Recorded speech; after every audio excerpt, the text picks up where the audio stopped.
Hi there, this is Hanni and you're watching Tea Time. Do you ever feel restless or irritable or frustrated? Sure, we all have, haven't we? Or on the other side, do you ever feel lonely or sad? Yeah. So the question is, what do you do when you have these emotions? So many of us are putting a happy face on and just ignore them. Life is good, let's just not worry about it. And that is not the best strategy. I'll tell you in a moment why, but hang tight, because at the end, I do want to give you a much better way of dealing with your emotions. So why is this not a good way? Well, for one, if you may have witnessed, the more you stuff emotions in, at some point, they're just going to explode. And typically that happens at the wrong time.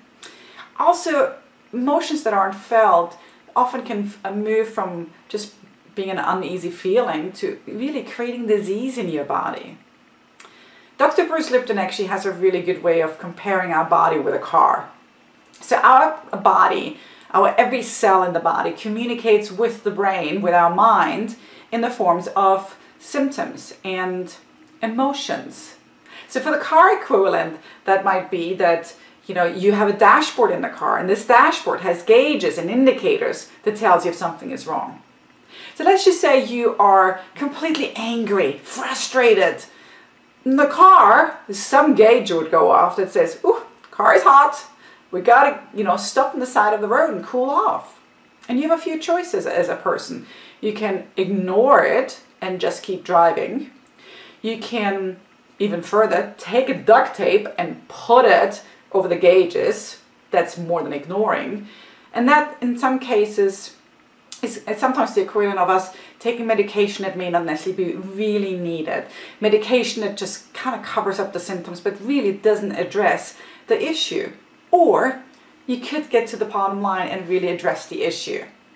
So how does this look like? Well, most often when I'm frustrated or angry or sad, I first have to become aware of that even. I'm like, oh, hold on, I'm getting irritated right now. And I do ask myself, like, well, I'm getting irritated right now. And sometimes I find the answer to that question and sometimes I don't. But what I always do is I find a private place, no one else around, and I express that emotion. So when I'm angry, you might find me in my bedroom punching my mattress. Yes, that's true. You can punch a pillow, or you can, and sometimes I enjoy that too. It's very relieving just to kind of growl like a dog. Just to get that energy out, because all of our emotions are energy, and if they're not expressed, they stay within us, this energy, but if you express it, you really move that energy out of your body. So when you are feeling sad, go ahead and cry. Get into a private space and let those tears flow. You don't even need to know why you're crying. I've experienced this on many occasions. Just recently, my body was craving it was a chicken curry salad sandwich, and I knew exactly where to get it from. But because of our current situation, the pandemic, I got to the store, and with only about 15 minutes left to get to the store and back, I realized I'm not going to get to my chicken salad wrap because there was a line out the door, everybody nicely 6 feet apart, and I couldn't get to it. And I was like so frustrated. I was hungry, I was on a time crunch, and so I got in my car and I quickly looked around. There was no one there, and I hit that steering wheel like 3 or 4 times. I'm like, this makes me so mad. And then I started crying because I couldn't get to my food. The whole thing took like 90 seconds.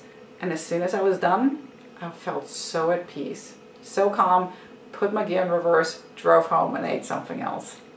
So many ways to deal with this, but I encourage you to express it. On that note, for today, I've also chosen a lavender tea so that we can stay calm. I'm really enjoying the lavender tea. It is very soothing. So I hope you enjoyed this message for today. Leave me a comment. Let me know what you think. And if you like these videos, subscribe on YouTube so I can see you next time again. Bye.